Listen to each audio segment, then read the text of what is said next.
WorldSkills Қазақстан чемпионаты бұл жалпы қатысушыларға үлкен мүмкіндік береді. Біріншіден, жұмысқа орналасуының үдерісін арттырады. Өйткені бұл жерде студенттеріміз өзінің дағдысын көрсетеді, демонстрация жасайды. Жалпы бизнес өкілдері бұлардың қалай жұмыс жасатқанын көріп, өзіне жұмысқа тартады. Қазір қатысып жатқан 555 студенттің бәрін 100% жұмысқа орналасатын болашақ маман деп айтуымызға болады. Өйткені кейбіреулеріне жұмысқа қабылдау бойынша ұсыныстар түсіп жатыр.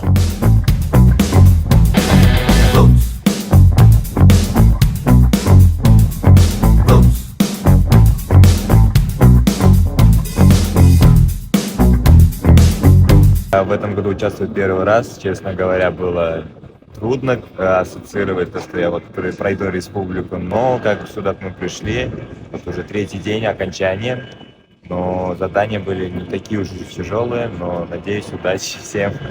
Осы жылы енді екінші рет қатысып жатырмын. Алдыңғы жылы медальон үздік маман иесі болдым. Алдыңғы жылға қарағанда бұл жолы сәл қиындау, өйткені жылдан жылға қиындап бара жатыр. Сосын бізде конкуренттер де жылдан жылға мықты. Осы WorldSkills сайысына қатысып жатқан студенттерге үлкен мүмкіндік. Барлығына сәттілік тілеймін.